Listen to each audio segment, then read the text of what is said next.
Those who are capable of tyranny are capable of perjury to sustain it. Lysander Spooner, American lawyer, political philosopher, and writer.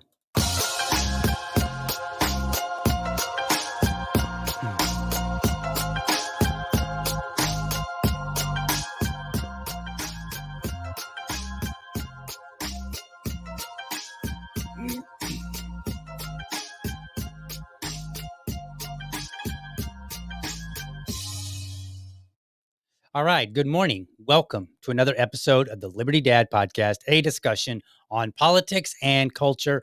I am your host, DL, America's most objective libertarian. If you're tuning in live, thank you so much for giving me your time so early. Okay, folks, apologies about yesterday. I was just about to go on the air, and then we had a little small, minor family emergency that I had to take care of, so I was unable to jump on the stream, and then I just got busy and was unable to try to maybe do something during the lunchtime hour. So thank you so much for your patience.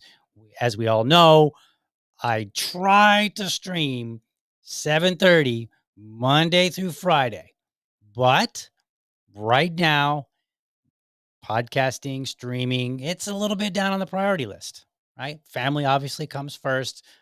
Work comes first. The occasional I might have to sleep in. No, I'm just kidding. But so there will be some ups and downs. But anyway, we'll just get right back to it. So today, what am I talking about? Well, I'm going to tell you a little bit about how your government lies to you. And I'm going to show you where they're lying to you because, well, we should always make sure that we are being mindful of our government and holding them accountable, which means when they say something, we have to go, is that really true? And look, like, here's the way that it works. If you have a Democrat president or a Democrat leader, then in my experience, the media tends to be a little bit on the softer side. But when you got a Republican one, they tend to be a little bit more like, doing their jobs, maybe overdoing it, but whatever.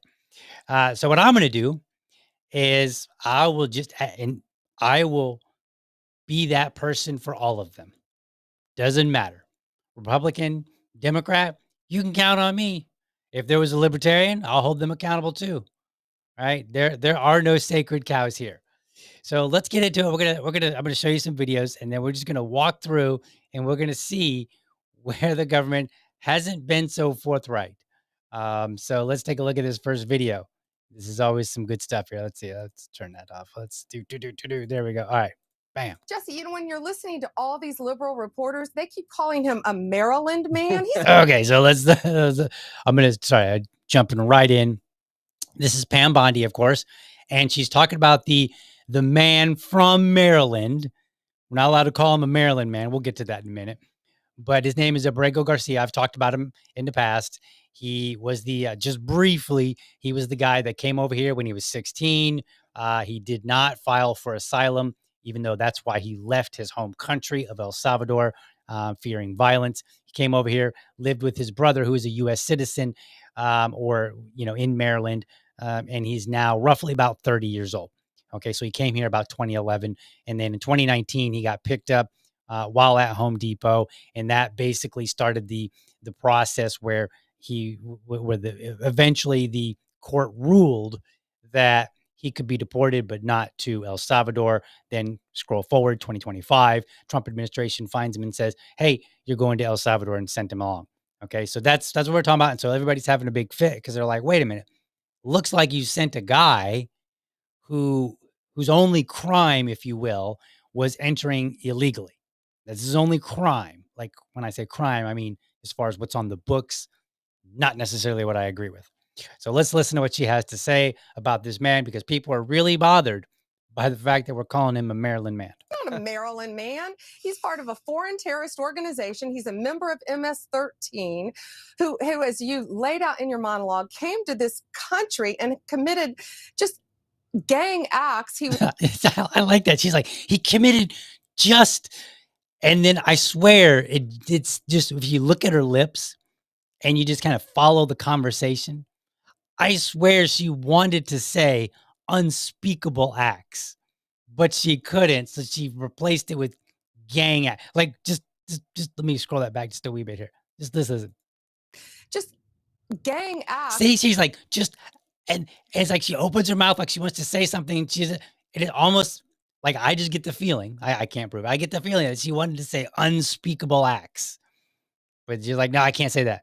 So she's like, gang acts. Um, so let's address a couple of those real quick. So number one, she's like, he's not a Maryland man.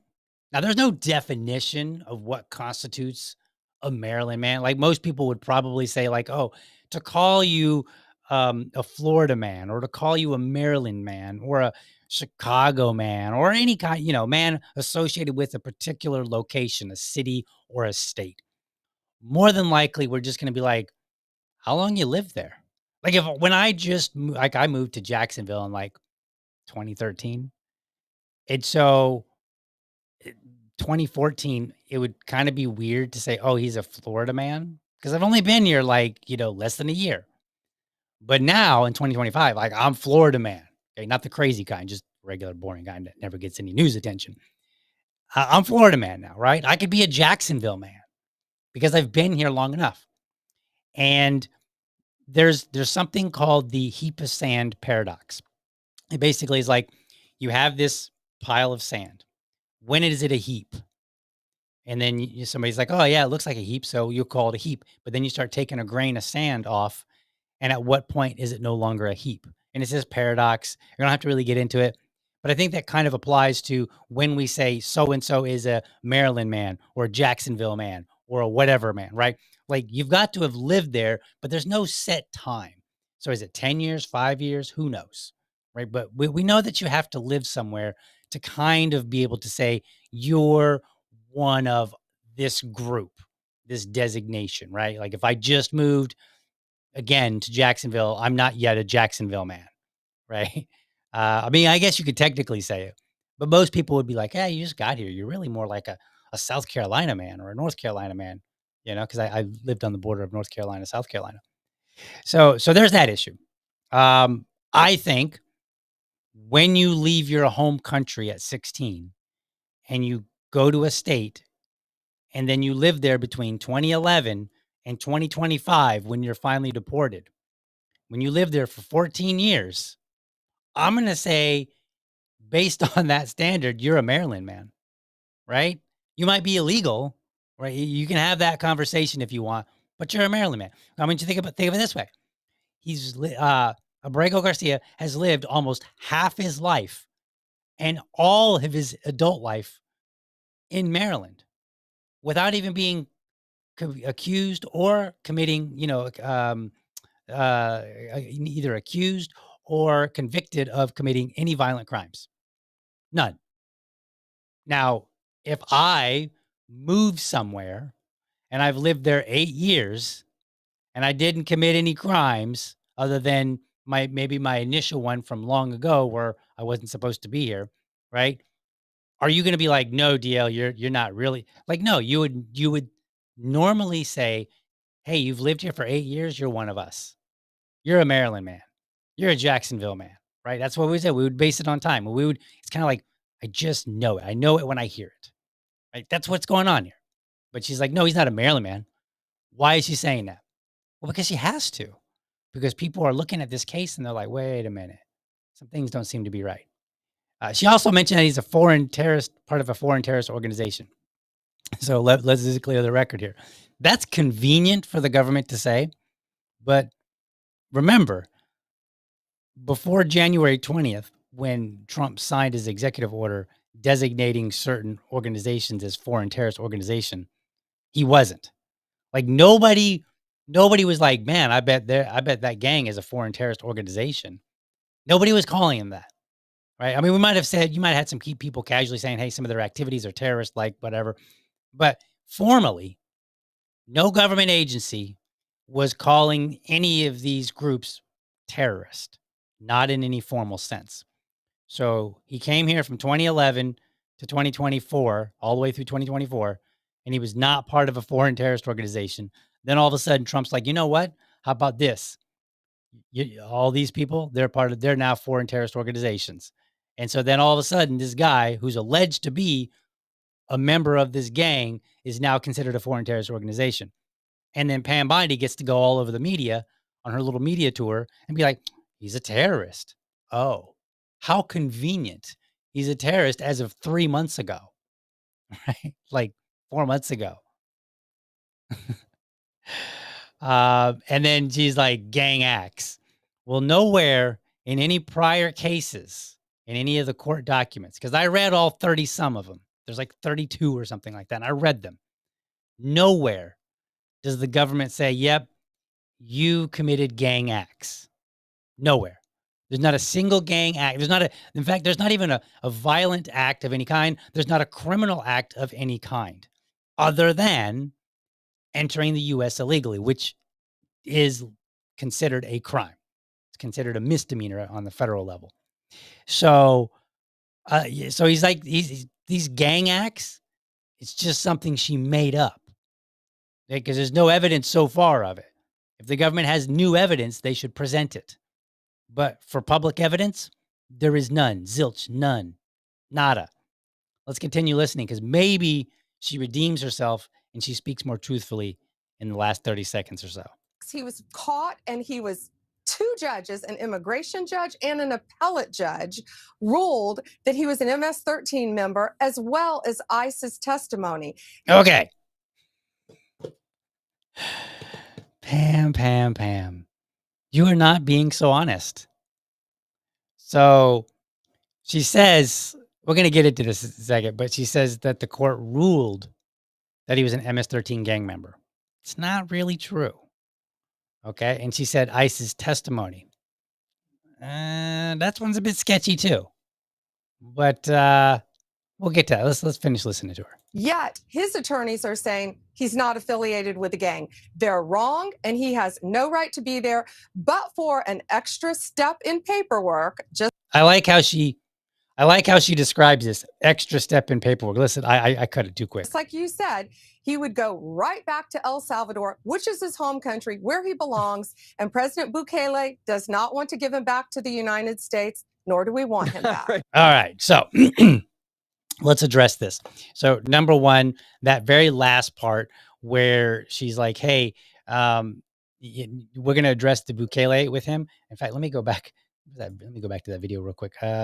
Because I want to Jesse, when hold on. There we go. Step in paperwork. Just like you said, he would go right back to El Salvador, which is his home country, where he belongs. Okay. So she's downplaying the court order. So it's funny because she's like, "Well, a court ruled that he was MS-13, which is not true." We'll show you that in a minute. But then she goes on and she's like, oh, but this extra step in paperwork, he would be back. So what she's doing is she's downplaying the truth. The truth of the matter is that the court ruled he could be deported.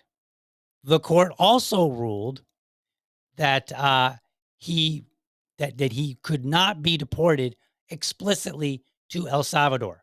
If you hear about the withholding of removal, that's explicitly what that means. They're saying like, look, you can be deported, but not to El Salvador. It's two different things. But everybody's on their high horse and they're like, dude, the courts ruled that he was an MS-13 gang member.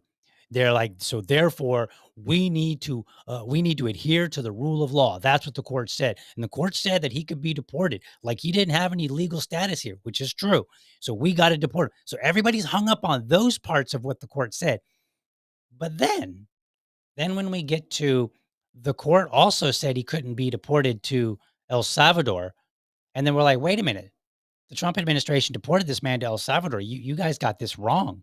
You didn't follow the rule of law. Everybody's like, oh yeah, administrative error. Few extra steps in the paperwork. No big deal. No, it is a big deal.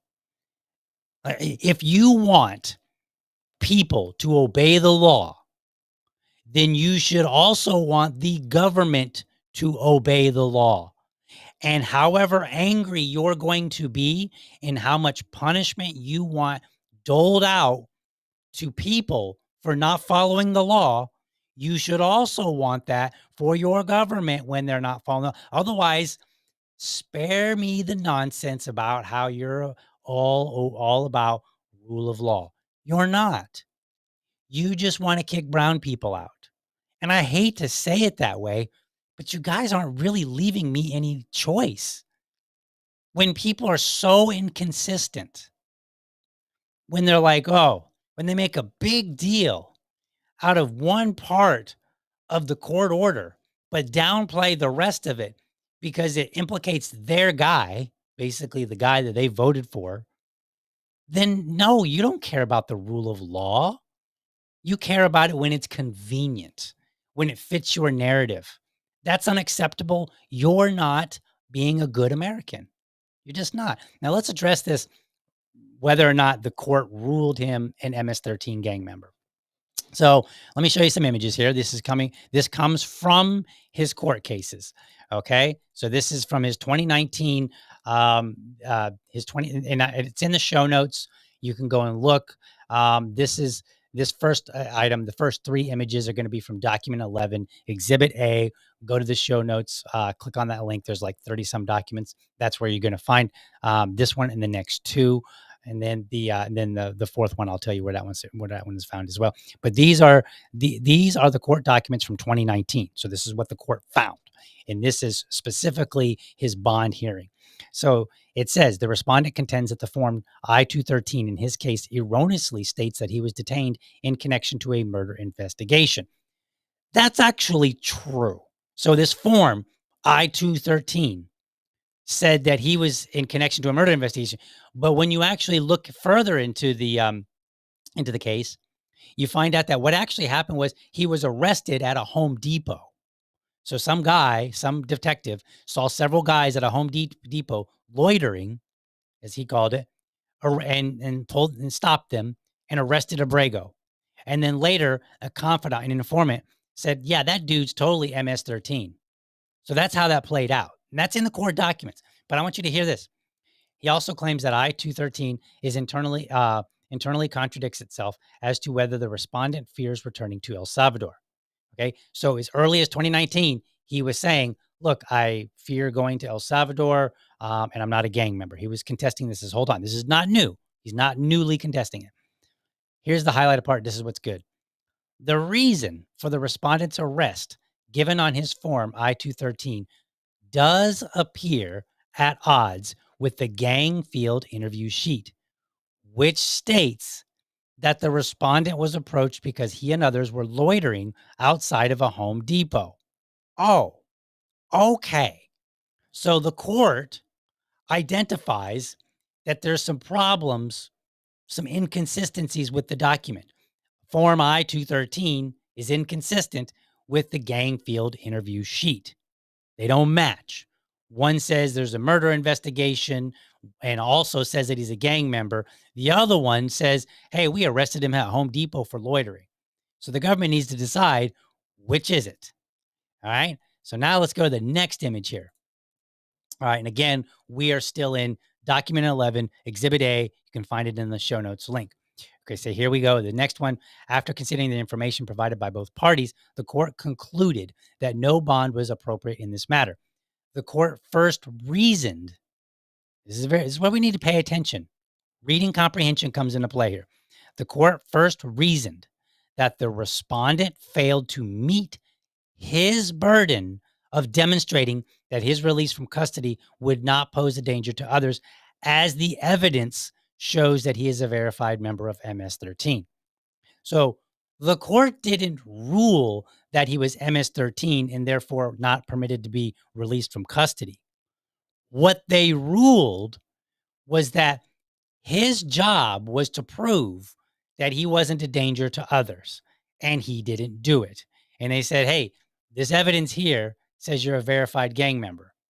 So you did not do a good job of making a counterpoint effectively to this allegation. That's what the court said. Let's continue because there's a couple more here. All right, let's go to image 3. Here's what this one says. Goes on. Let's see where we go. It says, although the court is reluctant to give evidentiary weight to the respondent's clothing as an indication of gang affiliation, the fact that a, quote, past proven and reliable source of information, end quote, verified the respondent's gang membership, rank, and gang name is sufficient to support that the respondent is a gang member. So it's kind of not really, they're not really ruling it. They're just like, look, we don't believe that clothing is sufficient. However, the DHS or whoever has this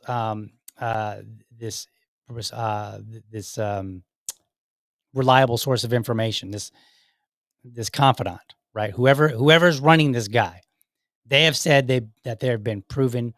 They're a past, proven, and reliable source of information, right? This informant. That's what I was looking for. I got a tongue tied up. So this informant was determined to be a past, proven, and reliable source of information. So therefore, because the informant said it, and because Abrego had no way of proving otherwise, the court went with it. The court didn't really look at it and say, hey, we evaluated the informant's statement, and we have determined that it's true and that it makes sense, and we questioned Abrego. That's not what happened. What happened was the court deferred to the evidence because Abrego could not counter it. That's what happened. And it goes on, it says, the respondent has failed to present evidence to rebut that assertion. Now, I want you to think about something. Imagine you get arrested, and then the government says, yeah, this paperwork over here says you did it, and this guy over here who we believe says you did it. Can you prove otherwise? And you're like, well no, I can't prove that I didn't do it, right? You might be able to prove that you were somewhere else and something, but but how do you prove that you're not a gang member? Do you bring in the gang and say, hey guys, let them know I'm not a gang member? No. Like it's it's not clear. Like how do you prove that? I mean, it's one thing to say like, hey, did you do this act? Well, no, I couldn't possibly have done this act because this act was done on Main Street and First, and here's evidence that I was on the other side of town or in another state, right? So you can give evidence that shows that you were somewhere else at the time. That's how you counter this. But you can't really prove that you didn't do something. And so then you can't prove that you're not something. If somebody says, DL, I think you're a liar, prove that you're not. How do I prove that? Do I just tell you all the times that I didn't tell a lie, but I could have? Like, it doesn't make sense on its face. All right, but it goes more. There's more. Let's take a look at this next the next image here. So this is fun part, because we want to know, like, hey, is he part of a gang? So this one comes from the the document, which one is it? I think this one is document 1, the main complaint.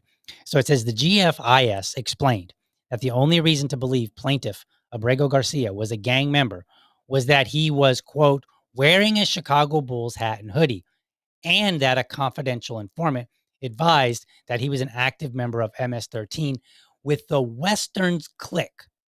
So now they've narrowed it down and said, okay, it's a specific gang like the Westerns clique. Because, if you've watched any of the gang documentaries, like gangs in different areas will have slightly different names. You might have like a branch over here and a branch over, and like the Westerns branch, the Easterns branch of this particular, gang, right? So you have these branches based on minor locations.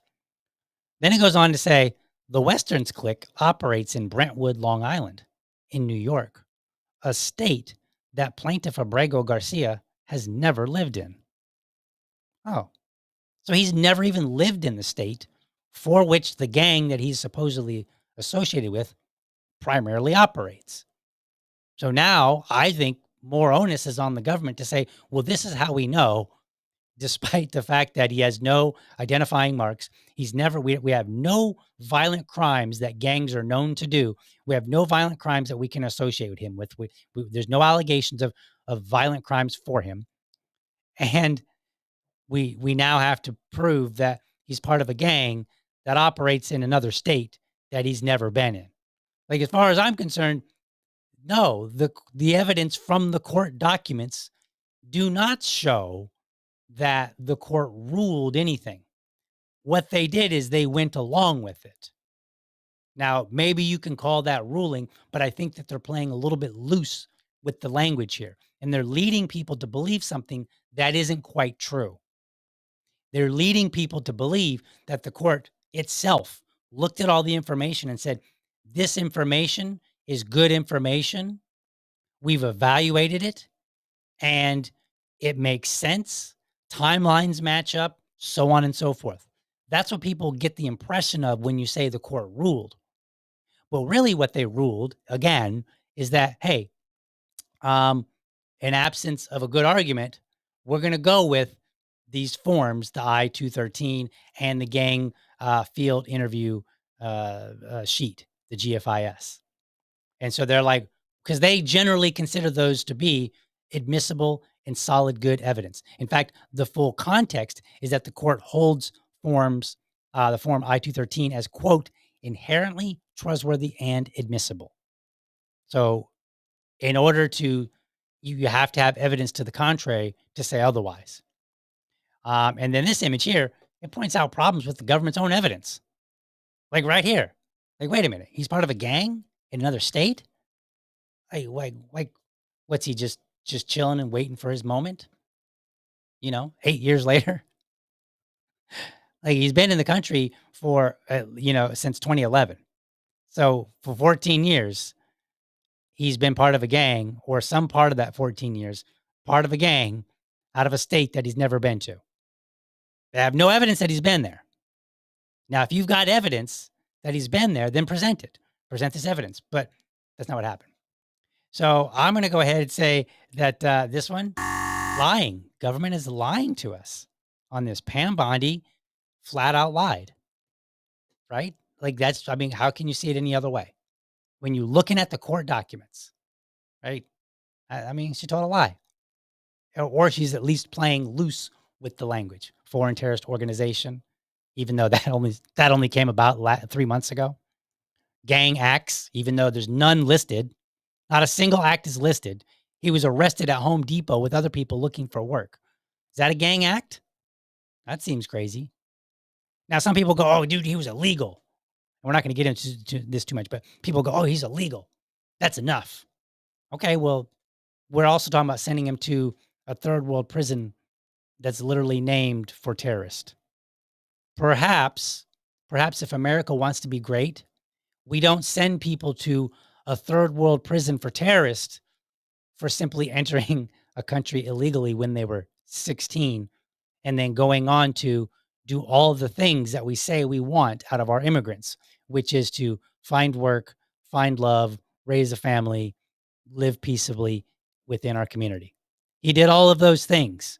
So perhaps at most we could just say, yeah, he should have been deported, just not to El Salvador. And then when the government deports him to El Salvador, we should be like, whoa, wait a minute. You violated the rule of law. And if I can read those court documents and determine that he was not supposed to be deported to El Salvador, surely the government and all of their very smart people, all their people who actually have law degrees, perhaps they can do it as well. All right, what do we got next? Well, speaking of Abrego, speaking of Bukele and Trump, let's watch this next clip. This is of Bukele meeting with Trump, and they're talking about Abrego Garcia. How can I smuggle a terrorist into the United States? I don't have the power to return him to the United States. Okay, so this is Bukele saying, I don't have the power to return this man to the United States, because people are like, hey, why don't you make this happen? You could release him inside El Salvador. Yeah, but I'm not releasing, we're not very fond of releasing terrorists into our country. Okay, so wow. Did you just hear that? So they asked him if he would be willing to release the man back to the United States. And he's like, no, I can't do that. Okay, we're going to address that in a moment. But then they were like, well, what about just releasing him to go free in El Salvador? And he's like, why would I release a terrorist? So we went, this is what the U.S. did. The U.S. did this. The Trump administration did this. They sent a man to a prison for terrorists. And now he's being considered a terrorist. He's being labeled a terrorist by that very president, President Bukele. And this was part of his complaint. He was like, look, if you send me back to El Salvador, I'm going to be tortured and blah, blah, blah, all this other stuff, right? Like, I'm going to be like, it's going to be bad for me. And here it is. It's bad for him. He's being considered a terrorist now. He's labeled a terrorist. Again, the only crime that he committed was coming to the United States illegally. That is not a terrorist. So now we have this problem where our actions have led another country to label a guy a terrorist.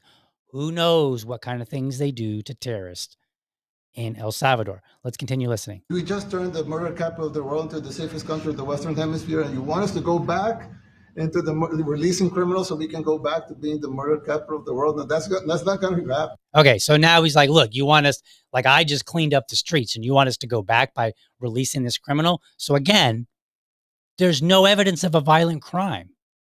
So the U.S. has not only sent a man to a third world prison under the auspices that he's, committed some sort of violent crime and he's part of a gang, which they've provided no evidence for. They've also now got him labeled a violent criminal or criminal by Bukele and a terrorist. And so on two grounds, Bukele's like, yeah, I can't release this guy. He's at least a criminal. I just cleaned up the streets. There's a long story about that, but that's for another conversation. He's like, I just cleaned up the streets. I'm not going to let criminals go. That's crazy talk. But again, the guy left when he was 16 to get away from violence. Well, they'd love to have a criminal, released into there's a fascination. They would love it. Yeah. All right. So they would love it. And that's a shorter clip, but President Trump in the longer clip says that, he basically says, yeah, I'm not going to do that. I can't do it. He says he can't do it. Bukele says they can't do it. But here's where it gets fun. So let me pull up this image. Let's see this one. Yes. Nope. Not that one. Where'd it go? There you go. So this is Trump in 2019. He's quoting somebody. He says, President Donald J. Trump is the greatest hostage negotiator that I know of in the history of the United States.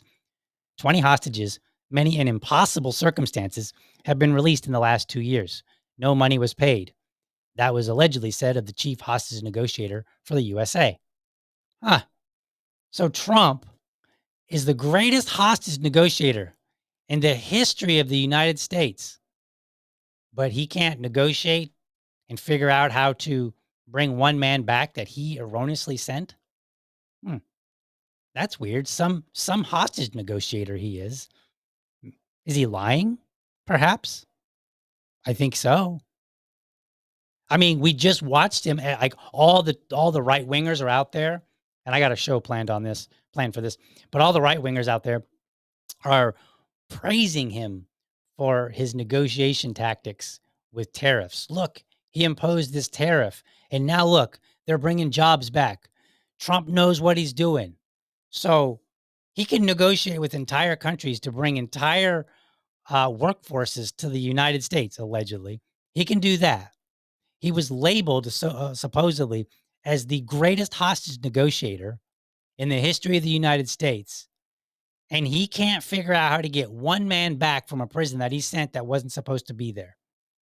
By the way, that he's paying to have be there. We're paying for this. Sounds pretty simple. Hey, Bukele, we're going to pay you everything except for that one guy. So you need to send him back. We're not paying for him anymore. Now, Bukele could do any number of things, right? The guy could somehow disappear. Many things. And some people have suggested maybe that's really the case. Maybe that guy's gone, which would be very sad. Because again, he's not a violent criminal that we know of. Now, here's something interesting about Bukele, because he said, I told you we were going to get back to, he said, I don't have the power. Okay. Let's look into that claim. So this is an article from 2020. Troops occupy El Salvador's legislature to back president's crime package. Heavily armed police and soldiers in El Salvador briefly occupied the country's parliament building on Sunday in a literal show of force supporting legislation to better equip them. The armed forces and national civil police troops carrying rifles and dressed in battle fatigues in tactical gear entered the building after President Bukele failed to push through approval of a $109 million equipment loan. So he wanted money. He wanted the assembly to vote yes on money. They voted no. He brought in armed guards. Armed guard. I want you to imagine. Just imagine if Trump or if Biden or Obama or Bush, imagine if any one of them said, hey, I want Congress to approve this spending package. And Congress is like, yeah, no. And then he says, all right. And he sends in armed military to Congress, armed officers, police and military to stand there, and then says, okay, how about now? Would you be okay with that? No. But we're not dissecting whether or not it's okay that he does that. Let's continue on. The move by the soldiers ordered by Bukele drew condemnation from the opposition, which controls the legislative assembly. They labeled it an act of intimidation and accused the president of acting like a dictator. Earlier, Bukele had issued a call for supporters to descend on the legislative assembly to force passage of the loan. Basically, everything that people accused Donald Trump and the January 6th rioters of doing, Bukele actually did. Thousands responded. So he called for them specifically and sent in armed guards. In a speech addressing them outside the building, the charismatic 38-year-old former mayor of San Salvador, who assumed the presidency in June, threatened to have opposition lawmakers forcibly removed from the chamber. He goes on and says, if we wanted to press the button, we would press the button and remove lawmakers from the legislature, he told supporters, according to the Associated Press. But I asked God, and God told me, patience, patience, patience. All these scoundrels are heading out the door, he said, referring to the next parliamentary elections. If these scoundrels do not approve the loan for the territorial control plan, we will summon them here on Sunday, he said, setting a week deadline. So let's go back to his claim, which is, I don't have the power. Really? Trump is the greatest hostage negotiator, and Bukele sends in armed guards to force the legislature to vote how he wants them to vote.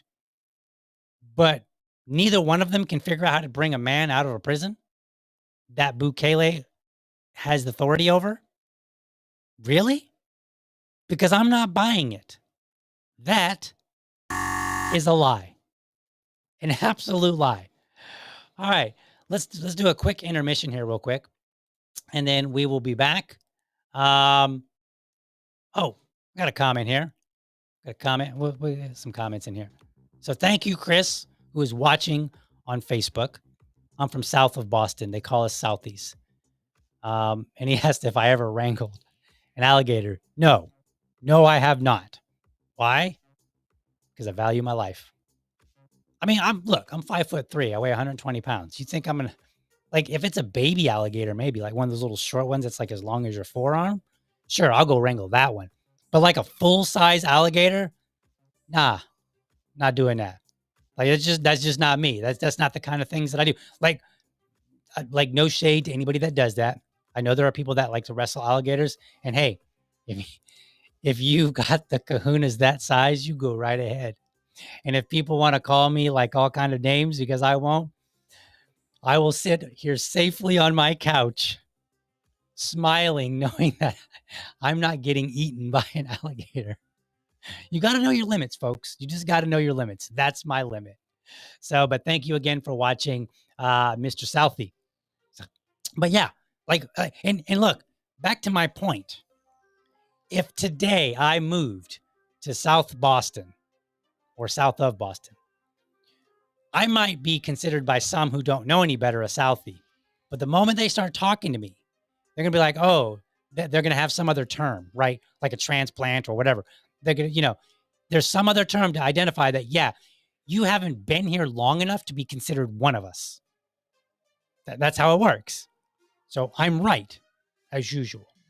And again, thank you for watching, Chris. All right, let's head to intermission here, and then we'll be right back, and we'll look at a couple more lies that our government is telling us. Hey, Liberty fam, do me a favor. If you enjoy the show, be sure to hit the like and subscribe button to my channel. And for the really serious folks out there, I want you to hit that bell so that you never miss an episode. By the way, if you want to support the show, head over to libertydad.locals.com and sign up. For $5, you can be part of this show. There, I'll engage supporters of the show. We'll discuss topics that you want me to talk about, response videos that you would like to see, or anything related to the show. And I'll even have a monthly subscribers only episode. By the way, I'm always looking for dads to join me for Dad Talk. That's my series where I invite everyday dads on to talk about what's important to them in the context of being a dad. No argument, no debate, and dads choose the topic. It's my way of raising dad voices. If you're a dad or you know a dad who has something to say, let's get connected. Episodes air live on Friday mornings or Friday evenings, whichever works best for dads. All right, let's get back to the show. All right, let's dive into this. This one's going to be a quick one. This is super duper easy. So let's see. Here's a video. And this is Carolyn Leavitt, the White House press secretary. Abrego Garcia was a foreign terrorist. He is an MS-13 gang member. He was engaged in human trafficking. Wait, what? This is actually just recent. So the Pam Bondi one was like a couple of days ago. And then I believe this White House press conference was like yesterday, maybe, or maybe the day before. But I believe it was after Pam Bondi came out. So now they're stepping up their game, right? And I'm sorry to keep harping on Abrego Garcia, but maybe if the government would be honest, we wouldn't have to talk about it. But she's like, let's listen to that again. Abrego Garcia was a foreign terrorist. He is an MS-13 gang member. He was engaged in human trafficking. He illegally came into our country. And so deporting him back to El Salvador was always going to be the end result. There is never going to be a world in which this is an individual who's going to live a peaceful life in Maryland because he is a foreign terrorist and a MS-13 gang member. Not only have we confirmed that, President Bukele yesterday in the Oval Office confirmed that as well. He didn't. What? He just said he's a terrorist. That's all he said. That's not a confirmation. Holy moly. Imagine that I get arrested and they just send me like, and I've committed no crimes, right?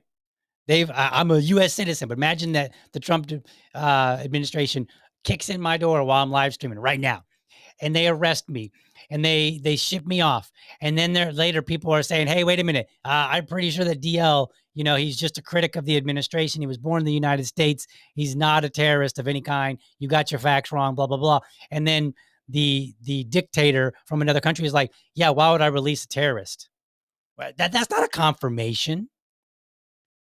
Confirmation would be like, here is evidence that we have that the United States didn't have that shows that he's a terrorist. Here's our file on him from when he was, 16. And here's pictures of him at a terrorist camp, something like that. That would be validating, yes, that he is a terrorist. But no, that actually is not true.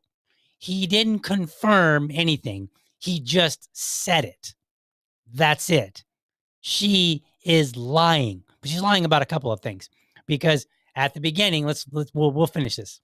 So he went back to his home country, where he will face consequences for his gang affiliation and his engagement in human trafficking. I'm not sure what is so difficult about this for everyone in the media to understand. And it's appalling, truly appalling, that there has been so much time covering this alleged human trafficker and this gang member, MS-13 gang member. She can't even be consistent. She can't. She's like, he's an alleged human trafficker. Who's now alleging this? If you go back to the 2019 documents, nothing is said about him being a human trafficker. And she's like, what? You expect him to live here peacefully? Yes. That's what he's been doing, dummy. He's been living here peacefully. He is not, like, if you go back, again, the only crime, according to our statutes, not necessarily crime that I agree with, but the only crime that he's committed was coming over here illegally. And I pointed this out because a lot of people are like, oh, he came here illegally. He was here illegally. Okay, let's begin. So unlawful entry, that is a federal misdemeanor. Okay. After that, unlawful presence. That means you're here without you're not legally permitted to be here. Your visa expired. You never got a visa in the first place. Whatever, for whatever reason, if you're here unlawfully, that is a civil violation. It's not a criminal violation. If you get deported and you come back, that is considered a felony. So he has not committed a felony. He has committed a civil violation because he was continually in the United States without legal permission. And when he was 16, he broke the law and came over here and then did not work through the system like he was supposed to. Right? So that's a federal misdemeanor. Those are what he's accused, and we have credible evidence of. Right? That's what we can support. Everything else is questionable.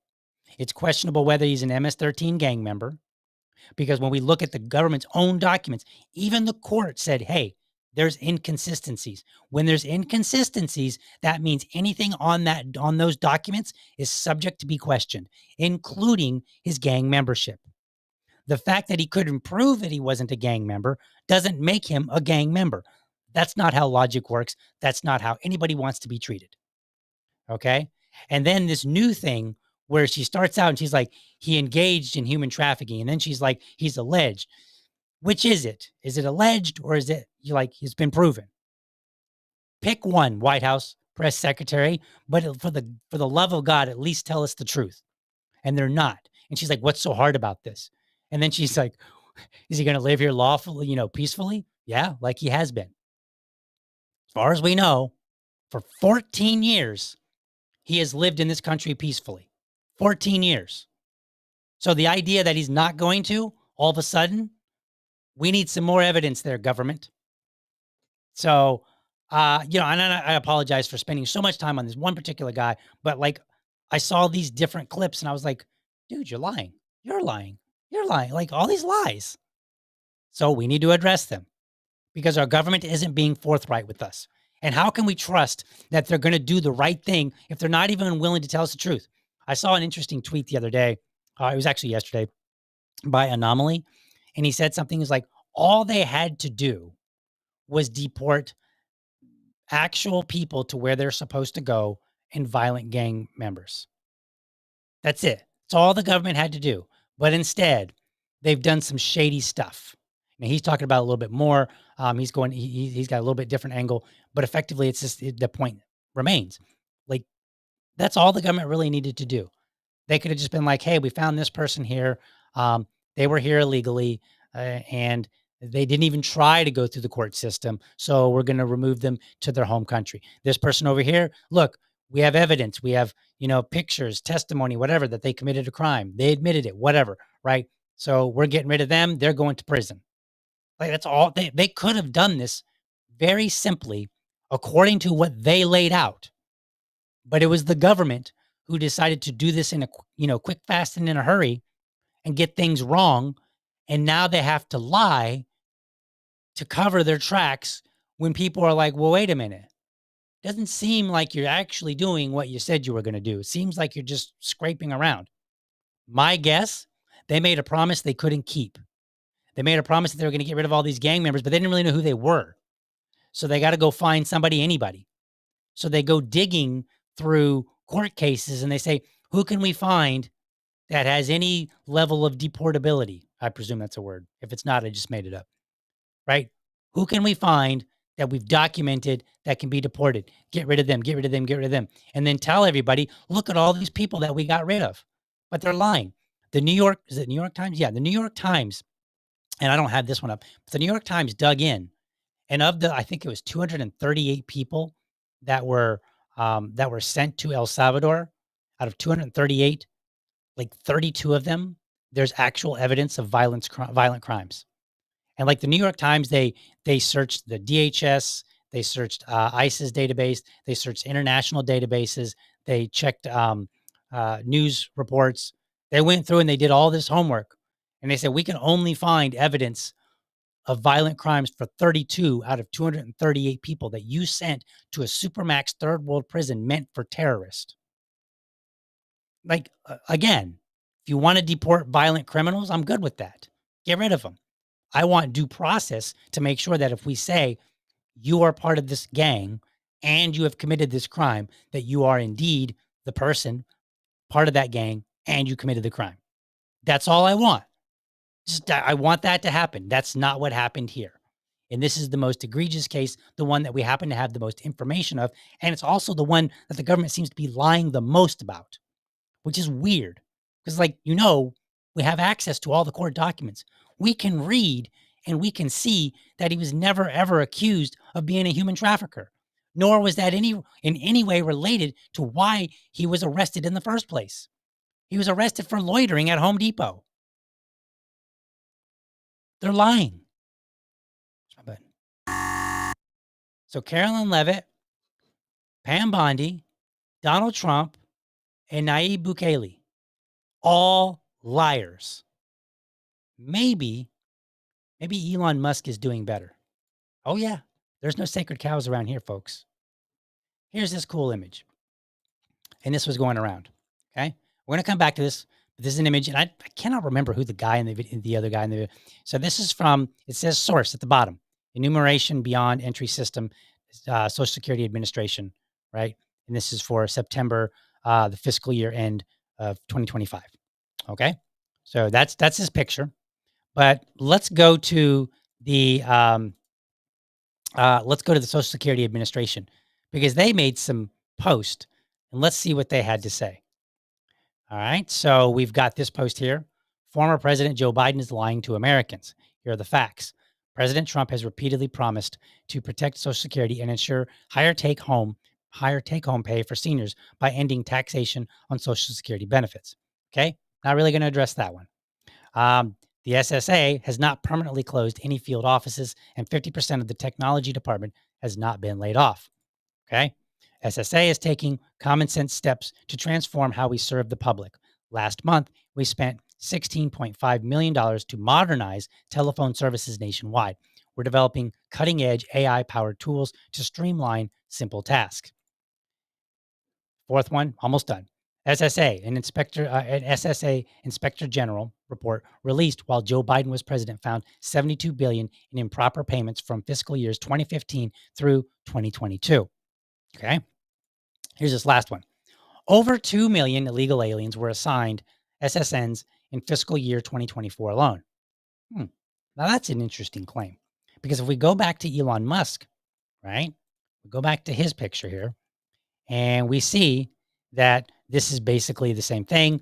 Hopefully you can see it, but in fiscal year, so you've got in between him and this other gentleman, fiscal year 2023, and then on the other side, on the right side of Elon Musk, it says fiscal year 2025. So then the bar that's right behind Elon Musk says 2024 fiscal year, and it says 2,095,247 social security numbers were issued. So this is how many were issued in the enumeration beyond entry system. Now, what makes this a lie? The enumeration beyond entry program, first and foremost, began in 2017. Y'all are going to flip when you figure out who was president in 2017. Okay? It is a program that streamlines the acquisition of a social security number that is currently available to individuals who live in the United States and who apply for either work authorization or a lawful permanent residency status. Furthermore, when an applicant requests a social security number as part of the application process, DHS, the Department of Homeland Security, transmits the data elements collected for enumeration purposes to Social Security once they have approved the application. So this program does provide Social Security cards, but it provides them with the assistance of DHS saying, yes, this person is legit to have a Social Security number. Furthermore, in 2021, the EBE, the enumeration beyond entry system process, was expanded to include applicants for lawful permanent residency. So in 2021, they said, all right, we're going to allow more people to apply under this program. And so they're like, look at this rise in people. Now, you might ask yourself, well, don't those Social Security numbers make them eligible for benefits? Not necessarily, because I'm not sure that you know this. Most people probably don't. But there are actually 3 types of Social Security cards. There's an unrestricted. That's the one that I have and that every native-born American has. So if you've been born in the U.S. and then you get a Social Security card, yours is unrestricted, right? You're allowed to work. You're allowed to do all kinds of stuff, okay? The second type is a work Social Security card. And it literally says it on there. It'll say, valid for work only with DHS authorization. It says it in big, bold letters right on there. You can't miss it, okay? So that's what you get if you have a work Social Security card. But then you can have a non-work Social Security card, which says in big, bold letters, not valid for employment. Now, here's the cool part.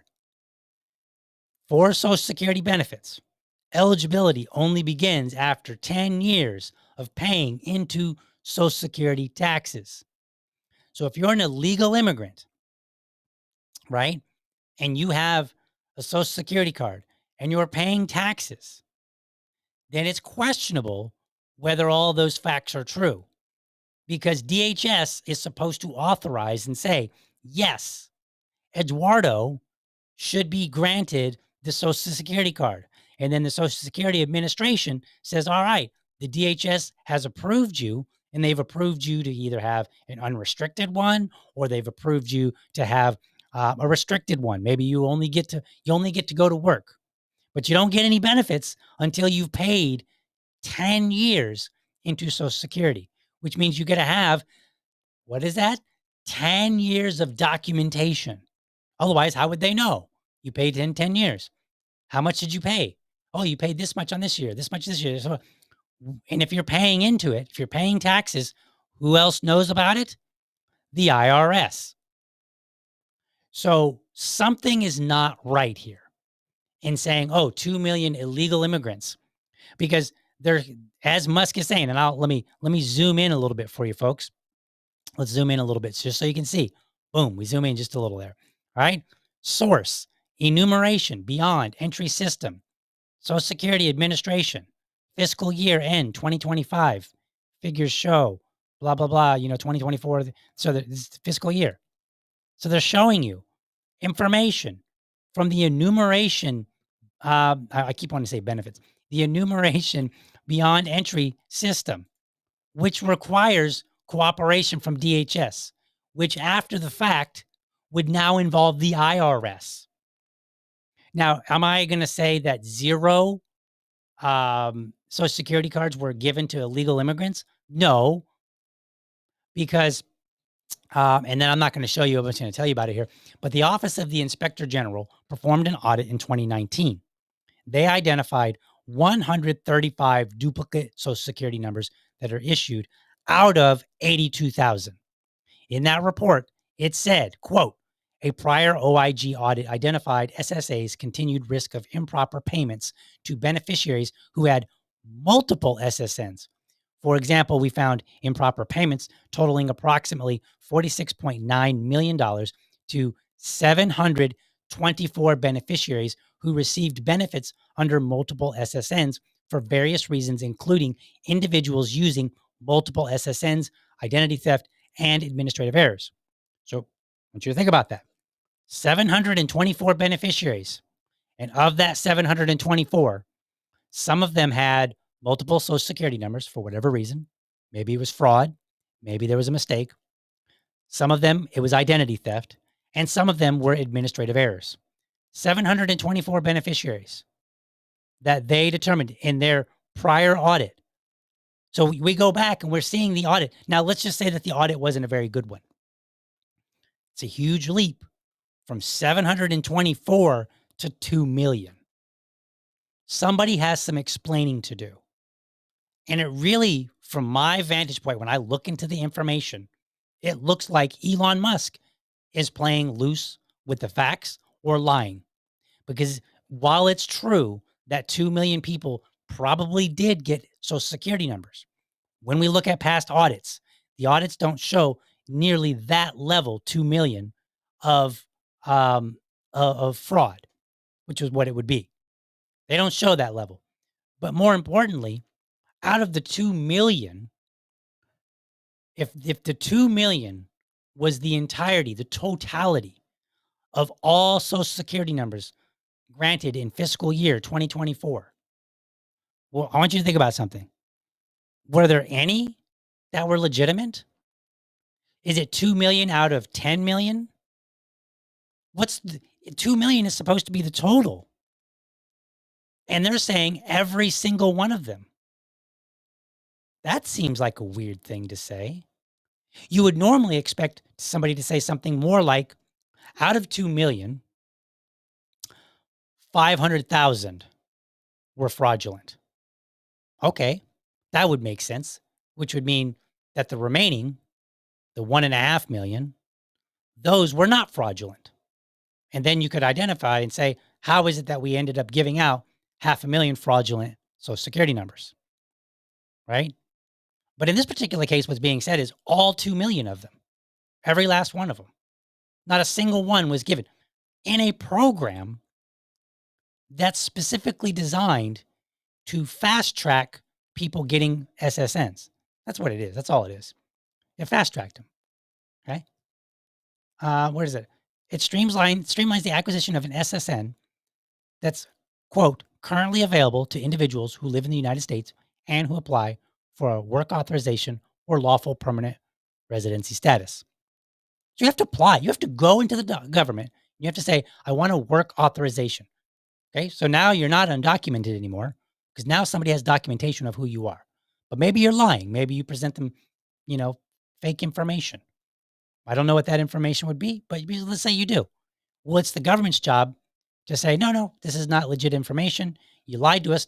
Now that we know who you are, we're going to kick you out. It doesn't make sense. It doesn't pass the smell test. Somebody's lying. Elon Musk is lying. The Social Security Administration is lying to you. Lies. All these lies from the government. And I'm just a podcast bro sitting back here saying, all right, let me double check. Let me check into this. And I can find this. People should be steaming mad. Unfortunately, they are not. All right, let's see. What else we got in here? All right. There's no comments. So apparently you guys have no disagreement, which is cool. I like that. Let's go to our closing, and I will see you guys tomorrow. Thank you for watching, and I hope you found this episode informative and inspiring. Be sure to catch me Monday through Friday, 7:30 a.m. for an informed discussion on politics and culture. Make sure that you're subscribed to my YouTube channel, or if you prefer my Rumble channel, you can go to youtube.libertydad.com, or you can go to rumble.libertydad.com. While you are there, let me know how I'm doing by leaving me a comment. You can also become part of the community by heading over to libertydad.locals.com. Remember, if you're a champion of liberty, your business is people and your product is liberty. I want you to have a great week. Catch you next time. But for now, I'm out.